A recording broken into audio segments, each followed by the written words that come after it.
तो ठीक है ना राधा?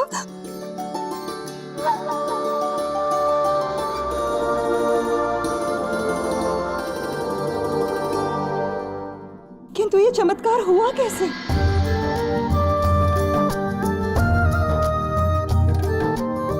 मुझे तो विश्वास ही नहीं हो रहा है। ऐसा प्रतीत हो रहा था कि जैसे पहले ही आने वाला, किंतु स्वतः ही सब कुछ ठीक हो। प्रकृति की ये लीला विचित्र ही है ना। नारायण को सच सच नमन, उन्होंने मेरी राधा को ठीक।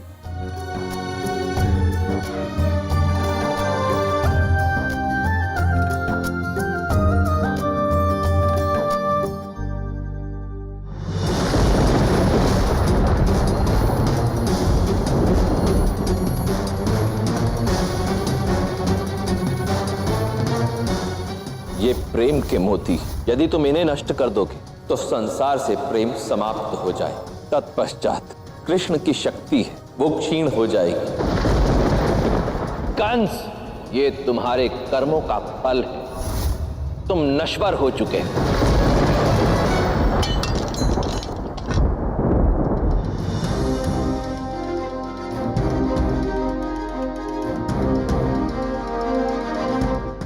क्या हुआ कान्हा?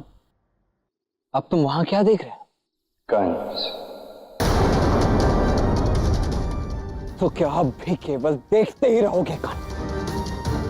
कंस ने राधा को मृत्यु की शैया पर लेटा दिया था। अब इस दुष्ट का अंत होना आवश्यक है कान्हा। राधा के अस्तित्व को मिटाने का प्रयास किया कंस, उचित नहीं किया। अब कंस अपने सारे पापों का परिणाम भुगतेगा। अब इस कंस का ऐसा अंत होगा इसके पश्चात हर एक पापी कोई भी पाप करने से पूर्व सहस्त्र बार सोचेगा। अपने दुष्कर्मों से समस्त संसार पर संकट लाने वाला ये कंस, राधा के अस्तित्व को मिटाने का प्रयास करने वाला ये कंस, इस संसार से प्रेम को मिटाने का प्रयास करने वाला ये कंस, अब इस कंस का अस्तित्व शीघ्र ही दुख और पीड़ा में डूबने को है।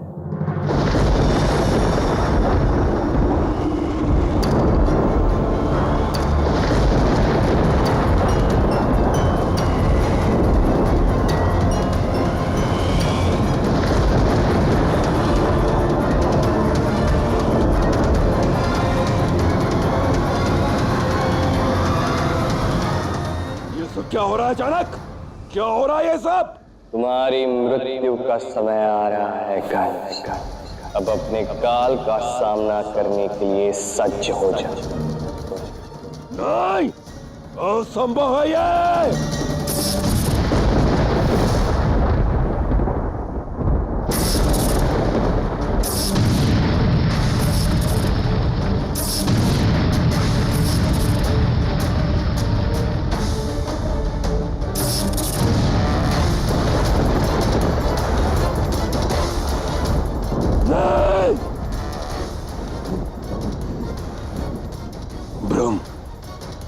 ब्रह्म है ये सब।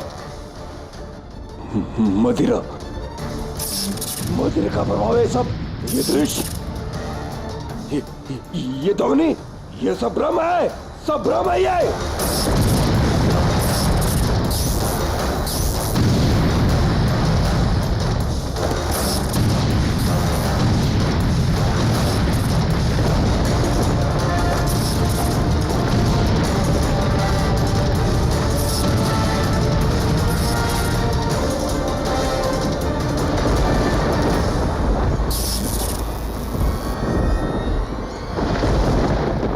प्रत्येक पाप का दंड तुम्हें अवश्य मिलेगा कंस। अपने प्रत्येक पाप का आकलन तुम्हें देना होगा। आज से तुम्हारा जीवन मृत्यु के समान होगा और जब तुम अपने प्रत्येक पाप का फल भोग चुके होंगे, जब तुम इस ब्रह्मांड की हर एक पीड़ा भोग चुके होंगे, तब कंस मैं आऊंगा तुम्हारा अंत करने। तुम्हारे पापों का घड़ा भर चुका है, तुम्हारे अंत का आरंभ हो चुका है। अब तुम्हारे काल की उल्टी गिनती शुरू कर।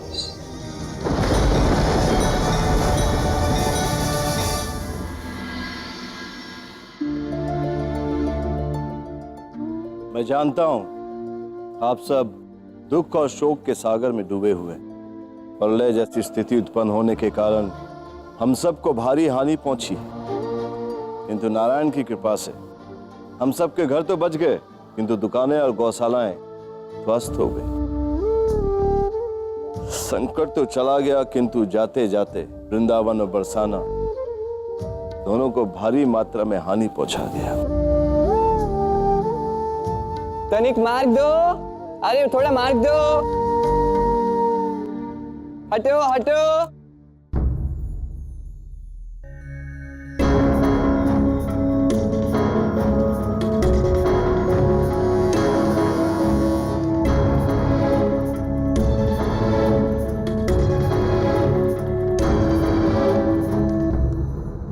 कान्हा, ये सब क्या है? ये आपकी समस्या का हल है। उत्सव मनाने की तैयारी। कैसा उत्सव कान्हा?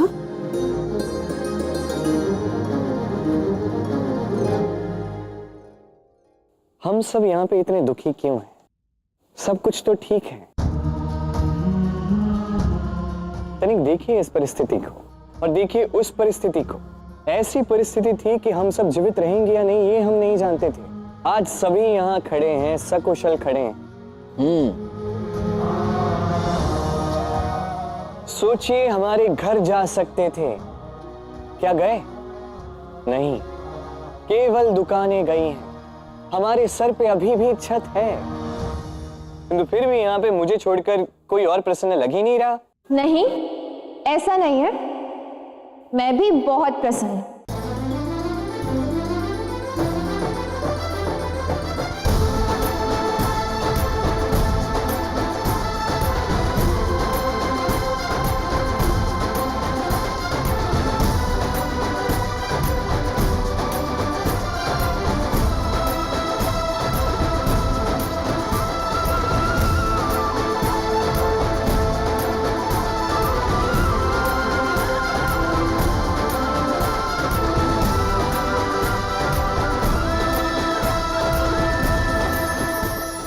हाँ, मैं बहुत प्रसन्न हूँ। इसलिए प्रसन्न हूँ क्योंकि मैंने कभी नहीं सोचा था कि मैं अपनी माँ से पुनः मिल पाऊंगी।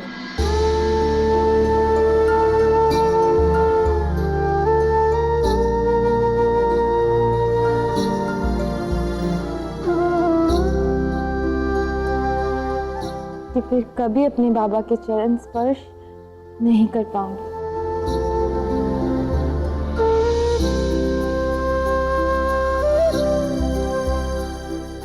कि फिर कभी यशोदा काकी के हाथों का माखन नहीं खा पाऊंगी।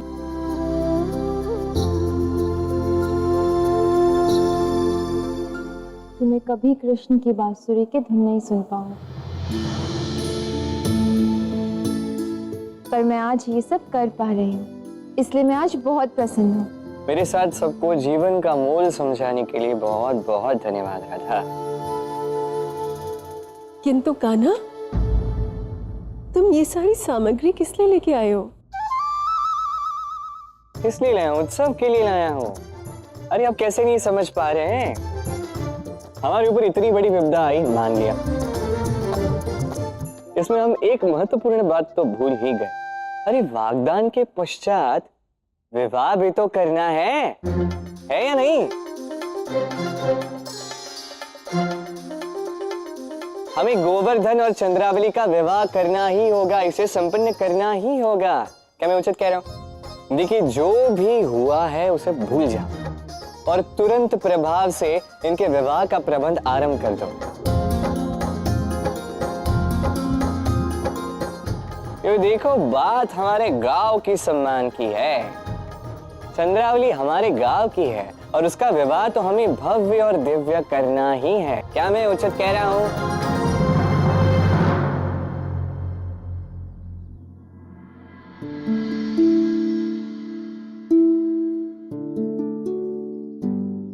का क्षण अब चला गया है।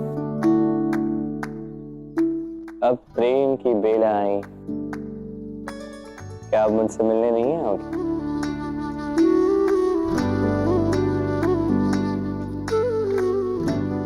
मैं तो यही हूँ कृष्ण, तुम्हारे पास। तुम प्रेम हो, तुम प्रीत हो, मेरी बांसुरी का गीत हो। तुम प्रेम हो, तुम प्रीत हो, मनमीत हो, राधे मेरी मनमीत हो। तुम प्रेम हो, तुम प्रीत हो, मेरी बांसुरी का गीत हो।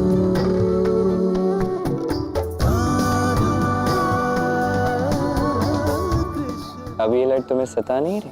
जब इसे संवारने वाला मिल गया हो तो भला कैसी परेशानी।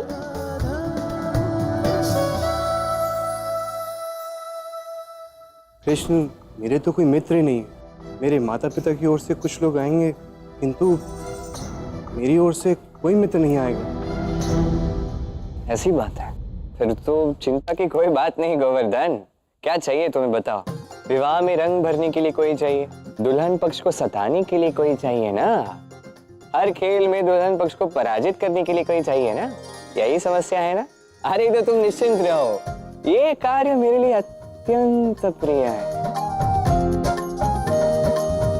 और मैं हूं ना तुम्हारा मित्र, मैं हूं ना, तो मैं तुम्हारे लिए सब कुछ करूंगा पूरे दिल से।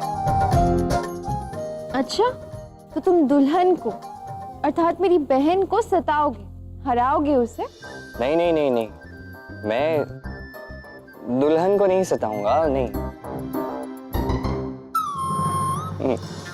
केवल दुल्हन को नहीं सताऊंगा, उसके साथ उसकी सारी सखियों को सताऊंगा। अरे राधा, हम लड़के वाले हैं, ये तो हमारा अधिकार है। क्यों दाऊ? हैं? क्या हुआ कन? ठीक है, यदि तुम लड़के वाले हो कृष्ण, तो मैं लड़की वाली हूँ। जो तुम कह रहे हो ना, वो मैं तुम्हें कभी नहीं करने दूंगी। अच्छा जी। जी अच्छा। देखते हैं। देख लेना।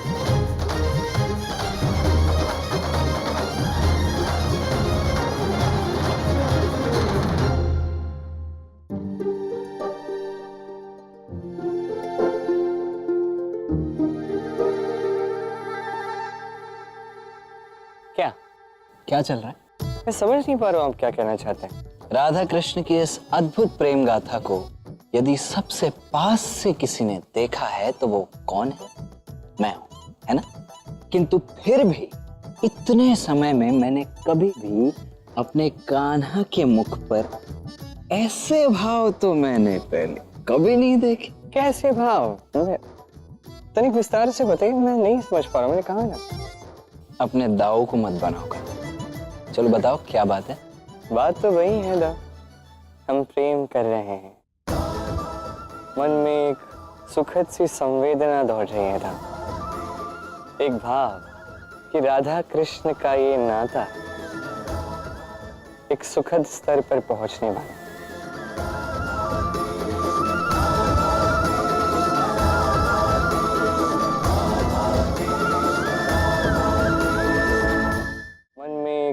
सुखद सी संवेदना दौड़ रही है था, एक भाव कि राधा कृष्ण का ये नाता एक सुखद स्तर पर पहुंचने वाला। हाँ, ये विचार तो है मन में।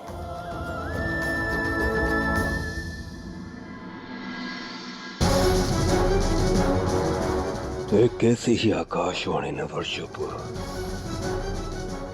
मुझे मेरी मृत्यु के विषय में सूचित किया था।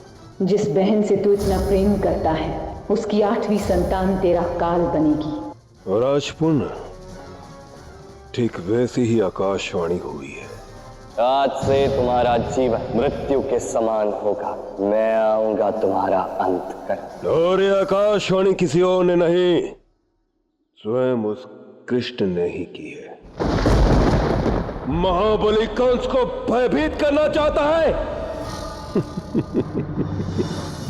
मैं महाबली कंस उस साधारण ग्वाले से भयभीत कदाचित नहीं हो सकता। मैं उस कृष्ण को विजय नहीं होने दूंगा। मैं कदाचित विचलित नहीं होऊंगा क्रूर। शांत चित्त से सुख में लीन रहूंगा क्रूर, लीन रहूंगा सुख में। सुख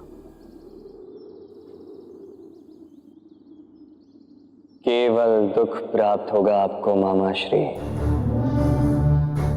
आपने बुरे कर्मों की सीमा पहले ही लांघ दी है। अब बस समय है नियति के संतुलन स्थापित करने का। आपके बुरे कर्मों का फल पक चुका है, शीघ्र ही आपकी झोली में आ गिरेगा। फिर समय आएगा उस फल को चखने का। और विश्वास कीजिए, ये फल स्वादिष्ट नहीं होगा।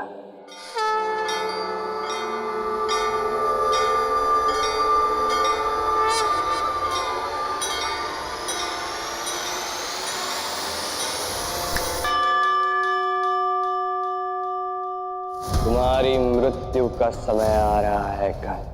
अब अपने काल का सामना करने के लिए सज्ज हो जाओ।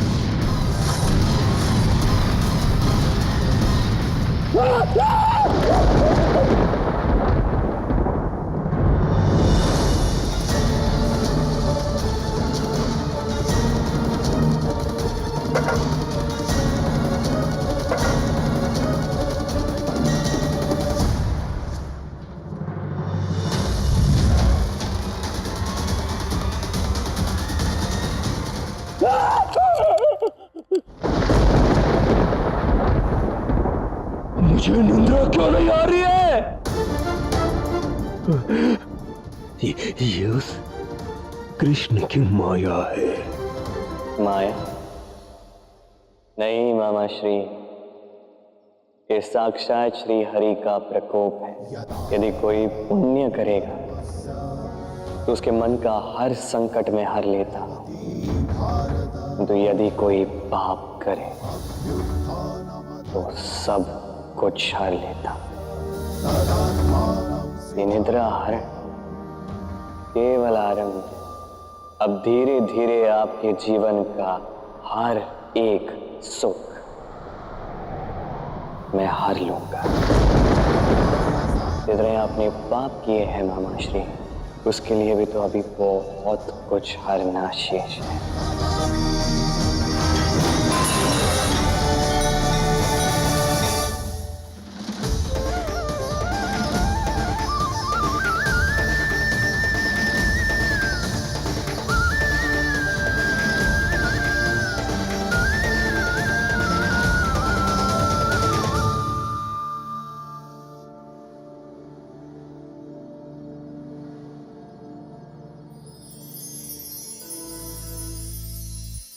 तिलक की विधि अब संपन्न हुई।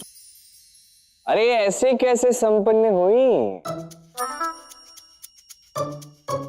अरे हम लड़के वाले हैं, लड़की वालों को इतनी सरलता से जाने नहीं देंगे। हाँ तो हम सभी जानते हैं गोवर्धन चंद्रावली को बालपन से जानता है। उसके लिए इतनी कविताएं लिखी हैं, और क्या कविताएं लिखी हैं, वाह। अब ये जानना शेष है कि क्या हमारी चंद्रा भी गोवर्धन को उतना ही जानती? एक शिव शक्ति का खेल तो होना ही चाहिए। हाँ हाँ अवश्य, किंतु ये खेल केवल गोवर्धन और चंद्रावली के मध्य ही क्यों? ये खेल हम भी खेलेंगे, और हमें केवल दर्शक नहीं प्रतिभागी बनना है हमें। हाँ हाँ ठीक है, क्यों नहीं। चलो ब्रिजवान काका कीर्ति काकी आइए आमने सामने। नंद बाबा यशोदा मैया आप भी आइए। अरे वर वधु पक्ष हमारे गोवर्धन चंद्रावली, आप भी आइए। सुबल, चुटकी, तुम भी तो घनिष्ठ मित्र हो ना, तुम भी आ जाओ, सब खेलते हैं, अब आएगा आनंद। नहीं नहीं पुत्र, अब हमारी उम्र कहाँ रही ये सब खेल खेलने की, तुम बच्चे लोग खेलो। अगर हम प्रतिभागी बने ना तो तुम सबके सब आ जाओगे। यूनन? अरे हाँ भाई, एक जीवन बिता दिया है हम पति पत्नी ने एक साथ। दाऊ, आप समझ रहे हो ना आपको क्या करना है? भली भांति समझ रहा हूँ, तुम्हें भी और तुम्हारी लीला को भी का ना। अरे इस खेल में राधा कृष्ण को तो भाग लेना ही चाहिए, क्योंकि पूरे गांव में इनसे घनिष्ठ मित्र और कौन होगा। चलो, तुम दोनों को तो बैठना ही पड़ेगा, चलो बैठो। धन्यवाद।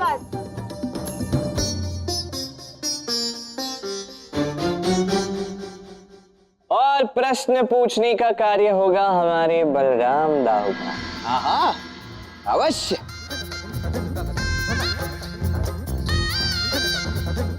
क्या आप सभी इस प्रतियोगिता के लिए सज्ज हैं? हाँ, हम सज्ज हैं। चलो चलो, हम आरंभ हमारे वर और वधु के साथ ही करते हैं। तो बताइए, गोवर्धन सबसे अधिक प्रिय क्या है चंद्रावली को? चंद्रा को मेरी कविताएं अति प्रिय है।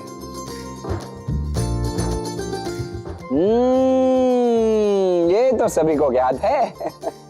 चंद्रावली, गोवर्धन को क्या अधिक प्रिय है? गोवर्धन को मैं।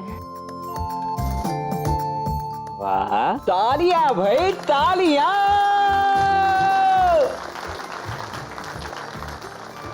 तो इसी के साथ चंद्रावली और गोवर्धन को प्राप्त होते हैं पूरे 1 अंक।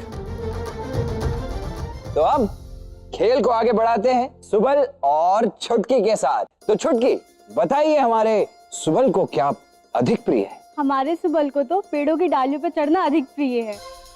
और सुबल, छुटकी को क्या अधिक प्रिय है? और छुटकी को बातें करना। नहीं, मुझे तो गीत गाना प्रिय है। तो स्पष्ट है कि हमारे छुटकी और सुबल दोनों गलत उत्तरों के साथ इस खेल प्रतियोगिता से बाहर होते हैं।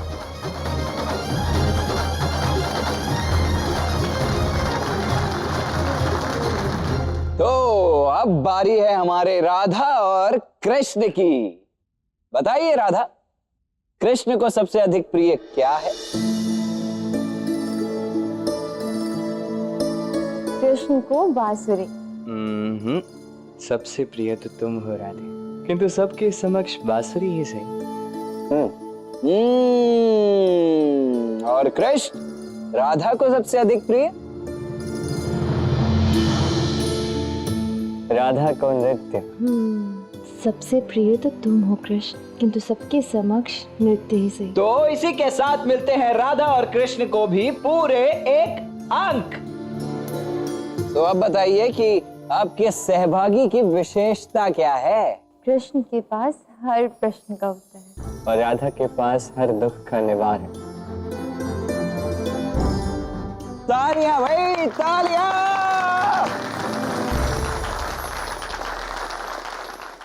चलिए अब बताइए कि किस कार्य में अति कर देते हैं? बोलने में।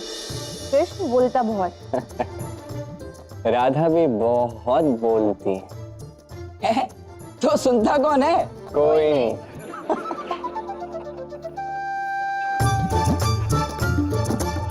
तालियां, दोनों के उत्तर उचित। तो अब मेरा अंतिम प्रश्न सुनिश्चित करेगा इस खेल के विजेता को। इसीलिए अब खेल के अगले पड़ाव मेरा जो प्रश्न होगा वो थोड़ा सा भिन्न होगा। ये खेल थोड़ा सा भिन्न करते हैं। अब मेरे अगले प्रश्न का उत्तर प्रतिभागियों को मेरे कान में देना होगा, जिससे उनके सहभागियों को उनके उत्तर का कोई अनुमान न लग सके। ठीक है, फिर वर वधु आप दोनों से आरंभ करते हैं। तो प्रश्न है कि सबसे अधिक प्रिय भोजन क्या है? शुरू करते हैं फिर। बताइए।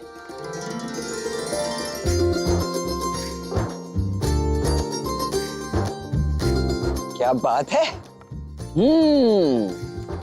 तो हमारे गोवर्धन ने बताया है कि चंद्रावली का सबसे प्रिय भोजन नंदू मिष्ठान भंडार के मोतीचूर के लड्डू। क्या बात है चंद्रावली, गोवर्धन ने तो तुम्हारे प्रिय भोजन के साथ साथ प्रिय मिष्ठान भंडार के बारे में भी बता दिया। क्या यह उत्तर उचित है? और चंद्रावली ने बताया है कि गोवर्धन का सबसे प्रिय भोजन क्षीर पाक है। क्या ये सही है गोवर्धन?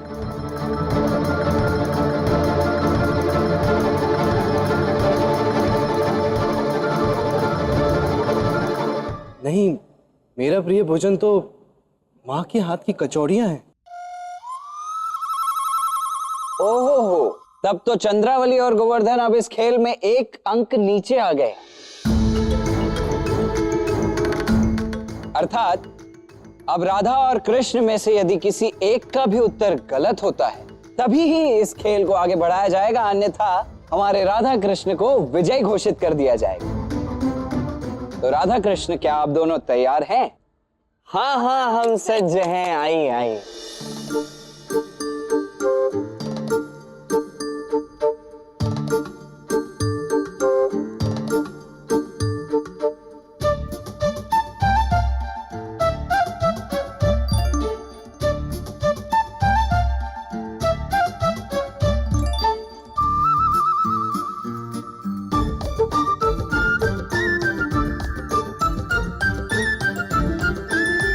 तो हमारे कृष्ण ने बताया है कि राधा का सबसे प्रिय भोजन है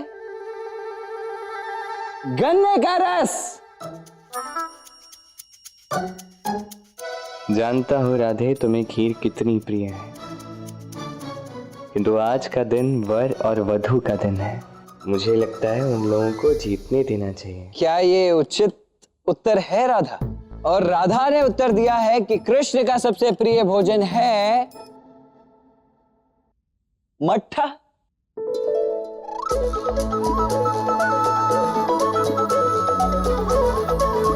तुमने मेरे मन की बात पढ़ ली। मट्ठा सबसे अधिक प्रिय है कान्हा को। कान्हा, क्या ये उत्तर उचित है? नहीं। कृष्ण का प्रिय भोजन है मेरे हाथ का माखन। तो मित्रों, स्वागत कीजिए हमारे विजेताओं का। चंद्रावली और गोवर्धन इस खेल में विजयी हुए। तालियों से स्वागत।